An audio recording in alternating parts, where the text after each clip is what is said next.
Hello everyone, welcome to my YouTube channel. Friends, आज के class में हम लोग डिस्कस करने वाले हैं सर्वेइंग का एक नया टॉपिक जो कि लीडर और फॉलोअर का आज हम लोग डिस्कस करेंगे कि लीडर किसको कहते हैं और फॉलोअर किसको कहते हैं। फ्रेंड्स, सर्वेइंग में इसका जानना बहुत ज़्यादा ज़रूरी है क्योंकि ये बेसिक होता है। जब हम चेन सर्वे कर रहे होते हैं तो हमें जनरली 3 लोगों की ज़रूरत पड़ती है। पहला लीडर होता है, दूसरा फॉलोअर और तीसरा जो ऑब्जर्वर होता है, जो ऑब्जर्व कर रहा है रीडिंग को कि कितना ज़्यादा रीडिंग हमारा कितना रीडिंग लिया जा रहा है। ठीक है, तो बात करते हैं लीडर कौन होता है और फॉलोअर होता कौन है। जैसे कि अगर हमें रीडिंग करना है, अगर हमें एक स्ट्रेट लाइन का रीडिंग करना होता है, ठीक है, सपोज ये हमारा एक स्ट्रेट लाइन है, सॉरी फिर से बनाते हैं, स्ट्रेट लाइन हमारा है, ठीक है, इसका हमें रीडिंग लेना है तो इसके लिए हमें 2 पर्सन की ज़रूरत है। एक पर्सन जो कि इस पोजीशन में रहेगा और दूसरा पर्सन जो कि दूसरे एंड पे रहेगा। अगर हमारा सर्वे का डायरेक्शन, सर्वे लाइन का डायरेक्शन इस तरह से है, अगर इसका मैं नामकरण करें ए और बी, तो ए से बी के डायरेक्शन में अगर हमें सर्वे करना होता है तो हमें 2 लोग की ज़रूरत होती है। चेन के हेल्प से अगर करते हैं तो टेप में भी 2 लोग की ज़रूरत पड़ेगी। ठीक है, तो ऐसा पर्सन जो कि सर्वे लाइन के फॉरवर्डिंग डायरेक्शन में, ऐसा पर्सन जो कि सर्वे लाइन के फॉरवर्डिंग डायरेक्शन में, जैसे फॉरवर्डिंग डायरेक्शन हमारा क्या है, ए से बी की तरफ में, तो बी पर खड़ा हुआ जो पर्सन है, चेन के हैंडल का फ्रंट पार्ट उसके हाथ में होगा। ठीक है, तो चेन का फ्रंट पार्ट जिस पर्सन के पास होगा forwarding direction of survey line में, उस पर्सन को कहेंगे हम लोग लीडर। इसको कहेंगे क्या, लीडर कहेंगे। यानी कि लीडर वह पर्सन होता है जो कि सर्वे लाइन के फॉरवर्डिंग डायरेक्शन में चेन के फ्रंट हैंडल को कैरी किए हुए हैं, तो उस पर्सन को हम लोग लीडर के नाम से जानते हैं। क्लियर होगा। नेक्स्ट आते हैं फॉलोअर किसको कहते हैं। तो फॉलोअर वह पर्सन होता है जो कि सर्वे लाइन का स्टार्टिंग पॉइंट या फिर कह सकते हैं कि बैकवर्ड डायरेक्शन में, अगर हमारा फॉरवर्ड डायरेक्शन ए से बी की तरफ में है, तो हमारा बैकवर्ड डायरेक्शन कौन सा होगा, बी से ए की तरफ होगा। तो ए पॉइंट पर खड़ा वह पर्सन चेन की जो चेन का रियर हैंडल को जो कैरी किए हुए होता है, उसको हम लोग कहते हैं कि वो फॉलोअर है। ठीक है फ्रेंड्स, फॉलोअर किसको कहते हैं, जो चेन की रियर हैंडल को कैरी करता हो उसको फॉलोअर, और चेन की फ्रंट हैंडल को जो कैरी कर रहा है उसको कहा जाता है लीडर। अब फ्रंट और रियर चेन पे के हैंडल पे लिखा तो नहीं होता है, तो हम लोग जानेंगे कैसे।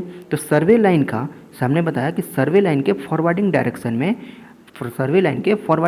में जो पर्सन यहाँ पर रहता है चेन की फ्रंट हैंडल को कैरी किए हुए, उसको लीडर कहते हैं। और सर्वे लाइन के बैकवर्ड डायरेक्शन में, यानी कि जहाँ से सर्वे स्टार्ट होता है वहाँ पर जो पर्सन है उसको हम लोग फॉलोअर कहते हैं। डिटेल्स में देखते हैं, कुछ डिफिनेशन हमने इसके लिखे हुए हैं। ठीक है, तो फॉलोअर पहले है लीडर के बारे में।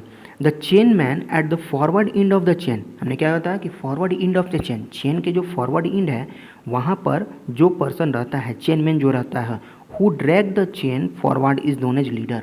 लीडर किसको कहते हैं, जो चेन को ड्रैग करता है। जैसे हमने सीधी लाइन, यहाँ पे अगर हम सीधी लाइन की अगर मेंशन करें, ये हमारी ए लाइन है, ये बी है, ए से बी की तरफ हमको मेजरिंग करना है, तो बी पर जो पर्सन होगा उसको हम लोग कहते हैं लीडर, और ए पे जो पर्सन होगा उसको कहते हैं हम लोग फॉलोअर।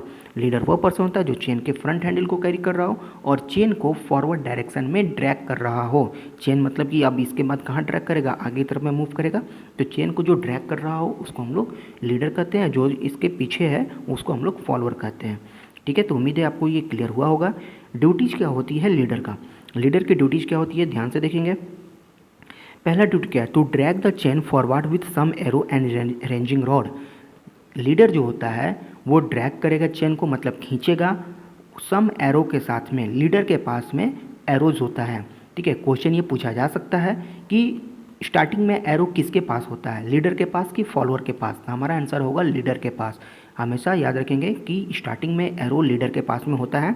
तो लीडर की ड्यूटीज़ क्या होती है, ड्रैग द चेन को ड्रैग करेगा फॉरवर्ड डायरेक्शन में विथ सम एरोज, कुछ एरो के साथ में, एंड ए रेंजिंग रॉड, एक रेंजिंग रॉड, और रेंजिंग रॉड के साथ में भी वो फॉरवर्ड डायरेक्शन में चेन को ड्रैग करता हुआ जाता है। उसके बाद क्या, और दूसरा ड्यूटी क्या है, to fix arrow on ground at the end of the every chain. यानी कि जब चेन की लंबाई पूरी हो जाती है, जब भी एक चेन का डिस्टेंस मापा जाता है तो वहाँ पर उस क्या करेगा, एरो को ड्रॉप करेगा। मतलब क्या है इसका, जैसे हमारे पास कोई एक चेन लाइन है, ए से बी तक हमारी कोई चेन लाइन है, तो एक चेन का पहले यहाँ पर जो पर्सन है उसको हम लोग फॉलोअर कहते हैं, यहाँ पर सपोज हमारे पास कोई एक चेन लाइन सर्वे लाइन है ए से बी तक, तो ए पर जो पर्सन हमारा है उसको कहा जाता है कि वो क्या है, फॉलोअर है। अगर हमारा चेन सर्वे का डायरेक्शन ए से बी की तरफ में हो तो, एंड बी पर जो पर्सन होगा उसको हम लोग कहेंगे कौन सा, वो लीडर है। सपोज हमारी एक चेन की लेंथ यहीं तक आती है, तो पहले लीडर कहाँ होगा, यहाँ होगा। तो लीडर क्या करेगा, जब एक चेन कंप्लीट हो जाता है, यहाँ से यहाँ तक का डिस्टेंस इसने कंप्लीट कर लिया, देखा कि हमारे चेन जो भी है, मेट्रिक चेन है या फिर इंजीनियर चेन है, गंटर चेन है, जो भी हमारे पास चेन है, ये यहाँ पर चेन की डिस्टेंस कंप्लीट हो जाती है, यहाँ पर एक एरो को फिक्स कर दिया। स्टार्टिंग में सर्वे स्टार्ट होने से पहले, स्टार्टिंग में जब हम सर्वे का स्टार्टिंग करते हैं मेजरिंग का, तो लीडर के पास में स्टार्टिंग में 10 एरोज होते हैं। कितने होते हैं, 10 एरोज होते हैं। वो उसके बाद डिस्टेंस को मेजर करते हुए चलता है, ठीक है। तो 10 एरो लीडर के पास में है स्टार्टिंग में इसके पास कितने एरो हैं, तो 10 एरो हैं। फॉलोअर के पास 0 है, कुछ नहीं है, फॉलोअर के पास एरोज नहीं है।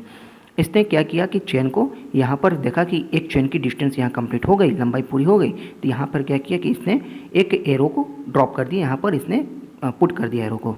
उसके बाद क्या किया कि ये फॉरवर्ड डायरेक्शन आगे की तरफ में मूव कर गया, अपना प्लेस, इसके प्लेस पर अब कौन आ गया, इसके प्लेस पर अब आ गया फॉलोअर, ठीक है। इसके प्लेस पर आ जाता है फॉलोअर, और ये लीडर क्या हुआ, आगे मूव करके दूसरा प्लेस पे आ गया। सपोज दूसरी चेन लेंथ यहाँ पर कंप्लीट हो गई, तो लीडर यहाँ आ जाता है और फॉलोअर हमारा यहीं रहता है। तो अब बताइए कि लीडर के पास कितने एरो है यहाँ पर, अभी इस पे पास में 9 एरो है। अभी इसके पास कितने एरो है, 9 एरो है टोटल, ठीक है। एक एरो इसने पुटअप कर दिया। अब जब फॉलोअर यहाँ पहुँचा तो ये एरो क्या करता है, फॉलोअर क्या किया, अपने हाथ में ले लिया। अब ये क्या किया कि अपने हाथ में फॉलोअर क्या किया, एरो को ले लिया। मतलब कि फॉलोअर के पास में एरो कितने आ गए, एक एरो आ गए। इसका मतलब क्या हुआ, इसका मतलब हुआ कि फॉलोअर के पास में जितने नंबर ऑफ एरो होते हैं, फॉलोअर के पास में जितने नंबर ऑफ एरो होंगे वो इंडिकेट करेगा कि कितना चेन डिस्टेंस को मेजर किया गया है, ठीक है। क्वेश्चन ये बहुत बार पूछा जा चुका है, इसलिए ध्यान से समझेंगे कि हमारे पास चेन का लीडर का काम क्या होता है। लीडर का काम क्या होता है, सपोज हमारे पास कोई एक चेन लाइन है, सर्वे लाइन है, यहाँ से स्टार्टिंग पॉइंट है, ये हमारा ए पॉइंट है जो कि स्टार्टिंग है, बी पॉइंट है हमारा एंड पॉइंट है। तो ए पॉइंट पर हमारा होता है पहले फॉलोअर, कुछ दूरी बाद जहाँ पर एक चेन, सपोज एक चेन यहाँ कंप्लीट हो गई, यहाँ पर होगा हमारा लीडर। तो लीडर के पास में स्टार्टिंग में 10 एरोज होते हैं, तो इसने क्या किया, पहला एरो यहाँ पर पुट डाउन कर दिया, ठीक है। फॉलोअर जब यहाँ तक पहुँचा, तो लीडर एक चेन आगे जा चुका होगा, सपोज ये स्टेशन पे आ गया। तो अब लीडर के पास में कितने एरो बच गए, 9 एरो बच गए। अब यहाँ पर फॉलोअर है, तो फॉलोअर के पास यहाँ पर कुछ नहीं था, यहाँ पर फॉलोअर के पास 0 था, यहाँ पर फॉलोअर के पास कितने एरो आ गए, एक एरो आ गए यहाँ पर। तो अब जो फॉलोअर है अब यहाँ पर आ गया, तो एक एरो है। लीडर यहाँ पर है तो इसके पास में अब टोटल 9 एरो है। सपोज दूसरा चेन लेंथ और आगे मूव किया, तीसरा यहाँ पर चेन लेंथ आया, तो लीडर यहाँ पहुँच गया। अब लीडर के पास में कितने एरो बचे, तो 8 एरो बचे, एक एरो यहाँ भी पुट कर दिया, दूसरा एरो। तो फॉलोअर जो भी है यहाँ पर आया, तो फॉलोअर के पास में भी यहाँ पे दूसरा एरो आ गया। मतलब ये कि जहाँ जहाँ लीडर मूव करते हुए जाता है, फॉलोअर उस जगह पर अगर पहुँचा तो वो एरो को अपने साथ में पिक कर लेता है, वो कलेक्ट करता है। फॉलोअर का काम क्या है, एरो को कलेक्ट करना। लीडर का काम क्या है, चेन को ड्रैग करना और एरो को वहाँ पर पुट करना, ठीक है। तो इस तरह से हमारी चेन लाइन पूरी तरह से कंप्लीट होती है। इस तरह से पूरी कंप्लीट हो गई चेन लाइन। तब क्वेश्चन क्या पूछा जाता है, क्वेश्चन ये आपसे पूछा जाएगा कि अगर फॉलोअर के पास में 3 एरोज हैं, फॉलोअर जैसे यहाँ पहुँचा, लीडर यहाँ पहुँच चुका होगा, ठीक है। फॉलोअर के पास में अगर 3 एरो हैं, तो स्टार्टिंग पॉइंट से फॉलोअर का डिस्टेंस बताइए। जो स्टार्टिंग पॉइंट से फॉलोअर का डिस्टेंस बताइए कितना होगा। सपोज इस केस में कितना होगा, देखिए एक चेन लाइन ये, दूसरा चेन लाइन ये, तीसरा चेन लाइन ये। मतलब कि स्टार्टिंग पॉइंट से फॉलोअर के पास अगर 3 एरो है तो फॉलोअर कितने डिस्टेंस पर है, तो 3 चेन के डिस्टेंस पर है, ठीक है। पहला क्वेश्चन ये पूछा गया। दूसरा क्वेश्चन ये पूछा जाता है कि अगर लीडर के पास में 7 एरोज हैं, यहाँ लीडर पहुँच चुका है, लीडर कहाँ पूछा है, यहाँ पर है, यहाँ पर लीडर था तो इसके पास 8 एरो थे, तो एक इसने पुट कर दिया। इस अब बच्चे कितना है, 7 है। अभी तक इसने पुट नहीं किया हुआ है, अगर पुट कर देता तो 6 एरो बचता, ठीक है। तो कहा जाता है कि अगर लीडर के पास में अभी 7 एरोज हैं, ये हमेशा याद रखेंगे कि सर्वे स्टार्ट होने से पहले हमेशा लीडर के पास में 10 एरोज होता है, फॉलोअर के पास में नहीं होता है, ठीक है। तो क्वेश्चन अब क्या पूछा जाता है यहाँ पे कि लीडर के पास में अगर 7 एरोज बचे हुए हैं तो लीडर स्टार्टिंग पॉइंट से कितना डिस्टेंस पर है। ठीक है, लीडर स्टार्टिंग पॉइंट से कितना डिस्टेंस पर है तो काउंट कर लेंगे, 1 2 3 और 1 4, मतलब लीडर कितना डिस्टेंस पर स्टार्टिंग पॉइंट से तो 4 डिस्टेंस पर है। देखिए फ्रेंड्स, मैंने एक एग्जांपल बताया कि इस तरह का क्वेश्चन पूछा जा सकता है। ये जरूरी नहीं है कि 3 चेन और 3 एरो और 7 एरो का ही क्वेश्चन पूछे, ये वेरी हो सकता है। तो अगर आपको ये थ्योरी पता होगा तो आप इजीली कैलकुलेट कर सकेंगे कि कितने डिस्टेंस पर कौन है। ठीक है, हो सकता है कि दोनों का मेंशन कर दे, लीडर का भी और फॉलोअर का भी। ये बता दें कि लीडर के पास 7 एरो है, फॉलोअर के पास में 3 एरो है, तो फॉलोअर का डिस्टेंस पूछा जा सकता है आपको स्टार्टिंग पॉइंट से, या फिर लीडर का डिस्टेंस भी स्टार्टिंग पॉइंट से पूछा जा सकता है। अगर आपको कहीं पर इस पर बेस्ड क्वेश्चन मिले हों तो आप ज़रूर उसको सॉल्व कीजिए। अगर सॉल्व करने में प्रॉब्लम आ रही हो तो हमसे कॉन्टैक्ट करें, कॉन्टैक्ट नंबर हमारा उसमें दिया हुआ है चैनल में। ठीक है, तो हम आपको पूरी कोशिश करेंगे आपकी हेल्प करने के लिए। तो ये थे हमारे लीडर के बारे में कि लीडर होता क्या है और उसकी ड्यूटीज़ क्या होती है। उसके बाद तीसरा क्या काम होता है लीडर का, to obey the instruction of the follower. अब देखिए, फॉलोअर के इंस्ट्रक्शन को फॉलो करना, मतलब कि जो भी फॉलोअर कहेगा उसके इंस्ट्रक्शन को मानना।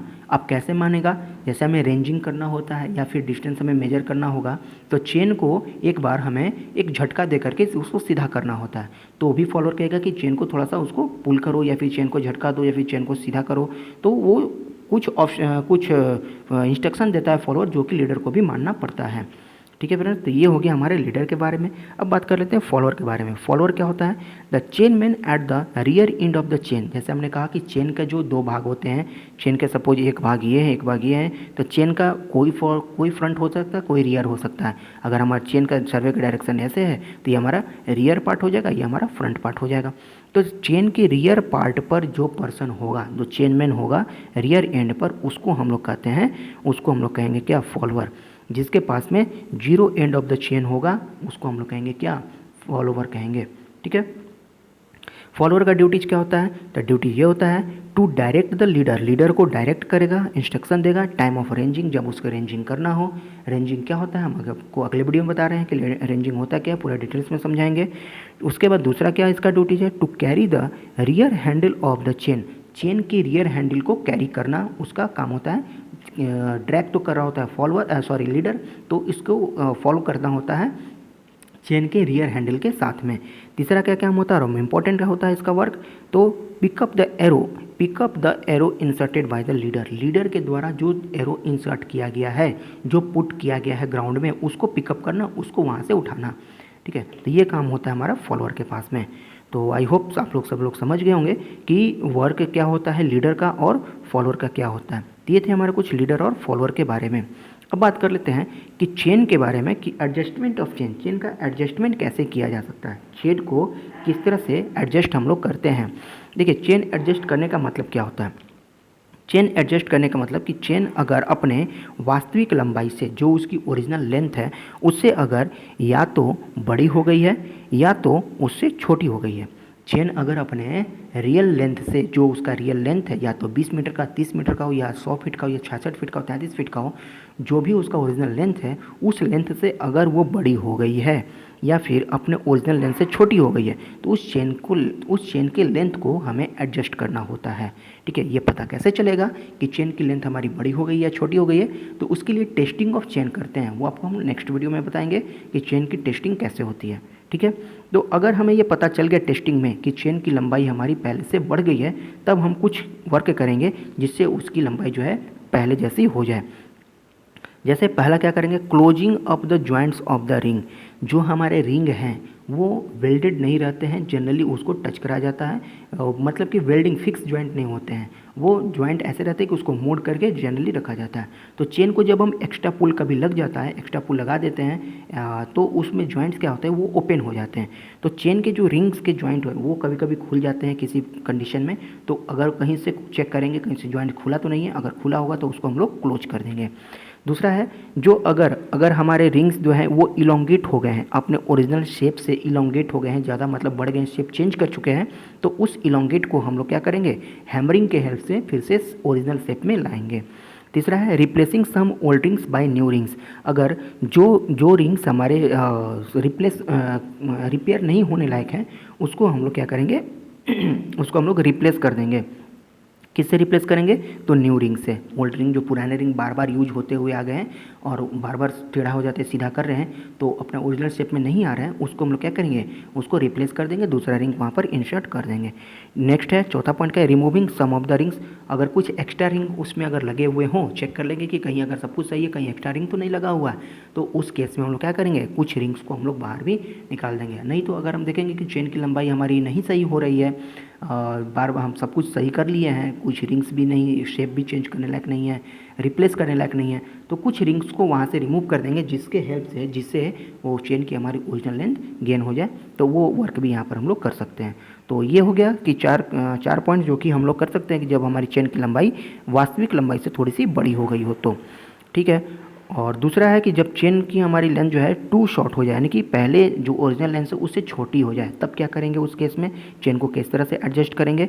तो पहला लाइन है, पहला पॉइंट क्या है कि स्ट्रेटिंग द बेंट लिंक। जो लिंक हमारे पास है, लिंक जैसे चेन में आप लोग देखेंगे कि चेन में कुछ इस तरह का लिंक लगा होता है।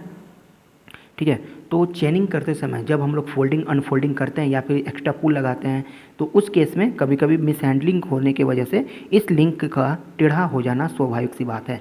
ये लिंक कई बार टेढ़ा हो जाएंगे। आप में से कई लोग सर्वे किए भी होंगे, तो लिंक का टेढ़ा होना कई बार खुद से भी देखे होंगे कि लिंक जो है टेढ़ा हो गया है। तो उस लिंक को हम लोग जो बेंट हो गया, टेढ़ा हो गया, उसको हम लोग सीधा कर सकते हैं। तो उसके हेल्प से भी हमारी जो चेन की लंबाई छोटी हो गई है वो एडजस्ट हो सकती है।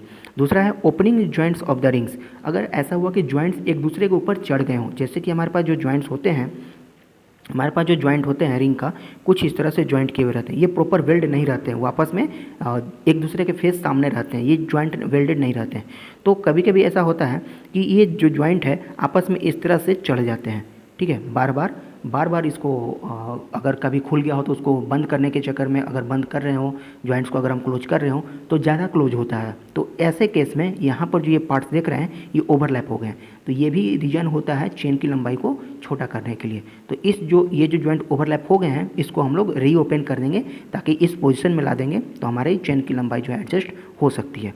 तीसरा कहता है कि replacing the old rings by some new rings, some larger rings. अगर हमारे पास कोई लार्जर रिंग अगर रह गया है तो उसको हम लोग, जो कि नहीं सीधा हो सकता है, उसको हम लोग क्या करेंगे? डायरेक्ट रिप्लेस कर सकते हैं। और लास्ट पॉइंट है inserting new rings where necessary. जहाँ हमें नेसेसरी हो वहाँ पर नया रिंग्स भी हम लोग लगा सकते हैं। तो ये थे आज के कुछ पॉइंट्स जो कि चेन के एडजस्टमेंट एंड चेन के एडजस्टमेंट, जो कि चेन की लंबाई बड़ी हो जाती है या छोटी हो जाती है, उसको कैसे एडजस्ट करेंगे, और लीडर एंड फॉलोअर क्या है इसके बारे में हम लोग जानें। तो आज का ये टॉपिक बहुत ज़्यादा इंपॉर्टेंट था। तो सर्वे अगर आप स्टार्ट करने वाले हैं तो इस वीडियो को ज़रूर देखें। हमें लगता है कि सबको समझ में आया होगा। अगर फिर भी आपको कहीं डाउट है तो हमें मैसेज करें, हम आपके डाउट को ज़रूर क्लियर करेंगे। ठीक है फ्रेंड्स, मिलते हैं नेक्स्ट क्लास में, तब तक के लिए जय हिंद।